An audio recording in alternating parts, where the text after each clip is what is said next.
paano ba talaga si Leonardo ko bilang ginamit niya ang kanyang talino bilang isang botanist para sa mga bagay niya.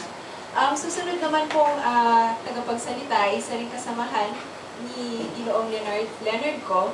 Siya po si Dr. Perry Ong, ang Director ng Institute of Biology ng UP.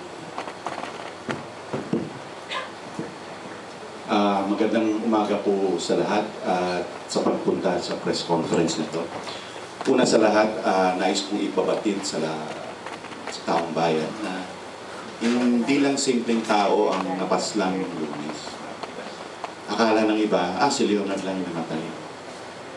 Ang hindi na-realize na marami ay nawalan tayo ng national treasure. Dahil sa kagalingan niya na hindi ba mapantayan. Si Leonard ay pumasok sa pamantasan sa panahon ng first quarter storm. 72 ang student number niya.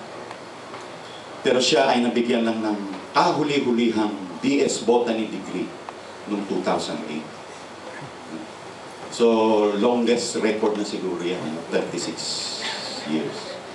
Pero, sa kabila nun, yung binabanggit ni Dr. Hara na libro, yung Medicinal Plants of Cordillera, isinulat niya na wala pa siyang degree.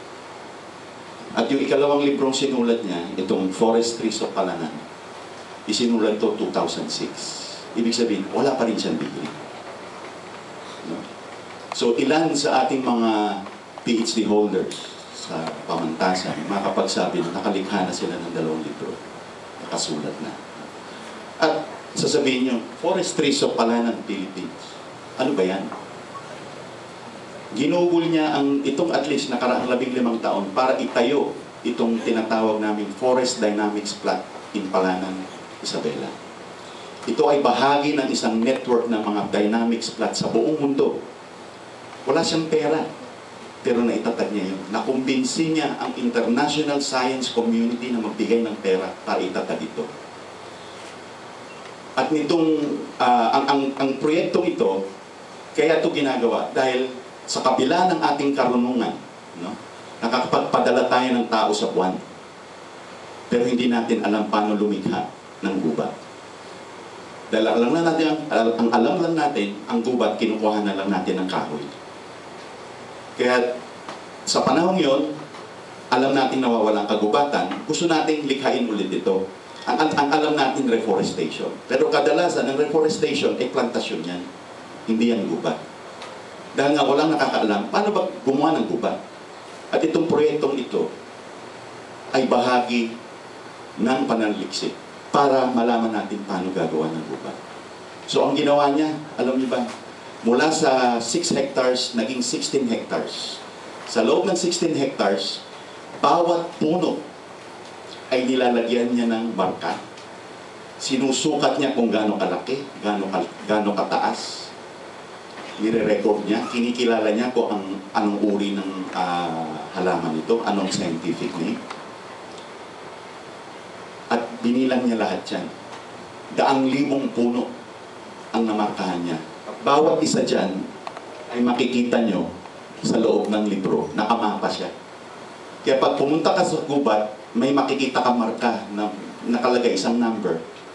Makikita mo kung sino siya dito. So bawat isa, kaya makikita nyo sa pag may panahon tayo mamaya, bawat isang species ay may kanya-kanyang distribution, hindi pantay-pantay. Dahil may iba't iba silang ugali, reaksyon sa kanilang kapaligiran. Kaalaman na hindi natin nalalaman, pero dahil sa trabaho ni Leonard, nalaman na natin. Pero hindi ito nagtatapos. Bawat ikalimang taon, bumabalik siya para alamin ulit, sukatin ulit yung mga puno kung sinong nabuhay, sinong namatay, at sinong nadagdag. Binibilang niya ulit isa-isa yan. Dahil doon, malalaman natin paano nag-i-interact ang mga halaman. Akala natin ay mga puno lang yan na hindi nag-aaway, pero naglalabanan din yan para kung sino ang mabubuhay. Yun ang halaga ng librong ito. At kung natatandaan nyo si Typhoon 1, no? Dumaan siya noong October 18. Si Leonard ay nasa Palanan mula July hanggang October para ulitin yung ikalawang resensus ng lugar na ito. Natapos ang kanyang fieldwork October 15. pauwi na siya. Pero sabi niya, hindi na ako sasakay ng eroplano. Dahil yung eroplanong sinakyan niya, yung commercial flight na sinakyan niyang pumasok, paglabas, bumaksak na. At sabi niya, ayoko na talagang sumakay ng eroplano. Magbabangka na lang ako mula Isabela hanggang Aurora at magbubus pabalik ng Maynila. Sabi ko sa kanya, Leonard, Pacific Ocean yan. Tag-ulan ngayon.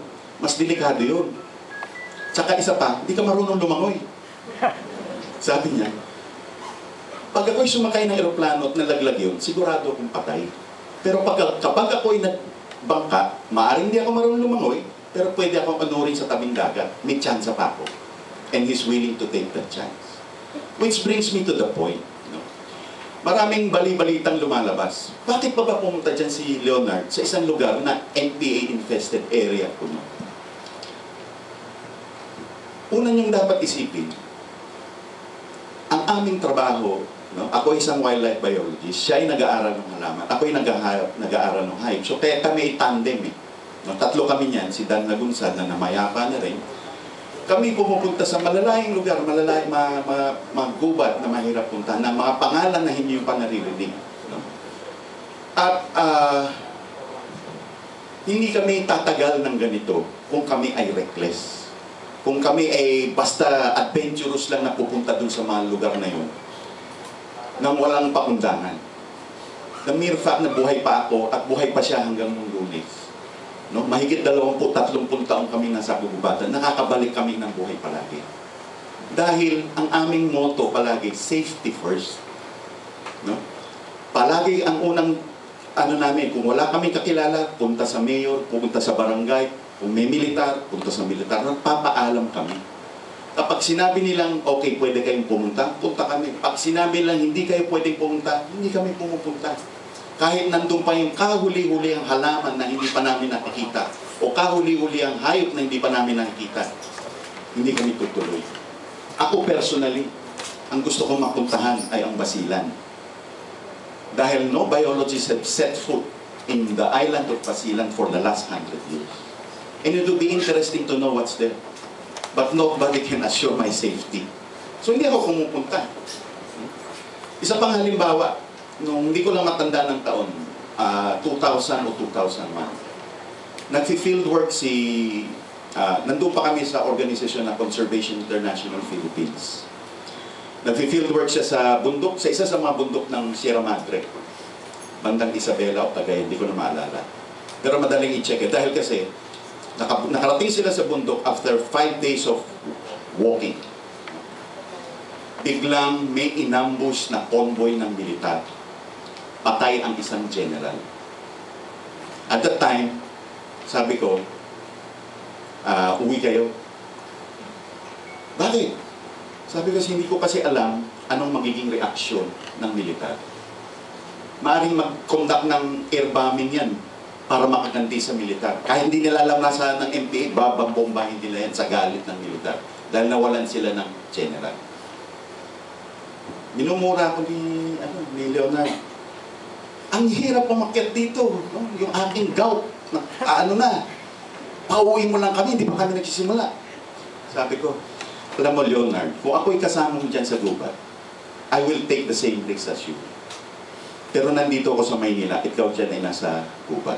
At alam kong ikaw ay maaring nasa panganib. Hindi ako sigurado, pero mamalaking kutob ko, nasa panganib ka. Bumaba kayo. Anong ginawa ni Leonard? Bumaba siya. Bumaba siya sa kabila ng kanyang yung wasted opportunity. Dahil napakahirap umakit ng bundok. At habang bumaba, minumura ko. Pero bumaba siya. The point is, bumaba siya. Pag sinabi mo sa kanyang uwi, uwi. Safety first. Kaya wag sabihin na, bakit siya pumunta doon? Delikado yun. Pumunta siya doon dahil alam niyang binigyan siya ng clearance, sinabihan siyang ligtas yun. Sa tagal ng pagkakakilala ko kay Leonard, pag sinabi mong uwi, uwi. Pag sinabing hindi ka pwedeng pumunta dyan, hindi siya pupunta. Marami pang kwento. Maraming nagawa si Leonard, no? Na hindi alam ng mga tao. masyadong celebrity conscious ng mga tao. Yung mga taong nasa likod lang ang trabaho, bihirang makilala. Siguro tatapusin ko na lang ang aking pagbabahagi. Nung hiningi ng Institute of Biology sa pamantasan, nakilalanin ang kontribusyon ni Leonard at bigyan siya ng award. Ibigay sa kanya ang BS Botany degree. Walang problema sa Institute of Biology. Siya ang kaisa-isang estudyante ng Institute of Biology na hindi nagsabit ng thesis. Dahil ang sinabit niya, yung libro niya. Sir, pwede na po bang ito ang equivalent ng thesis? Paano ka ba makakatanggi nun? Kaya nirekomenda namin siya para magkaroon ng BS Botany degree. Nakarating sa kolegyo, pinagtalunan, mahabang pagtatalo. Pero sa kalaunan, pumayag ang kolegyo na endorso sa mas mataas na antas. Pero si Dean Cesar Saloma, ay sumulat ng recommendation letter. Ang huling bahagi ng kanyang rekomendasyon, sabi niya, naintindihan niya ang reserbasyon ng iba naming kasamahan sa kolegyo kung bakit hindi dapat bigyan si Leonard dahil nga mga technical. Pero ang huli niyang sentence, a person like Leonard is very rare. It comes only once in 100 years. Sino pa makakatanggi doon? At kung kaya't nung graduation, ayaw na niyang sumampa. Sabi niya, lolo na ako, ang mga kasama ko ay mga bagets. Magmumukha akong kawawa doon. Hindi, umattend ka. Hindi na siya umattend doon sa common. No? Umattend siya sa College of Science Recognition Program. At kasama niya ang anak niya umakyat sa entablado.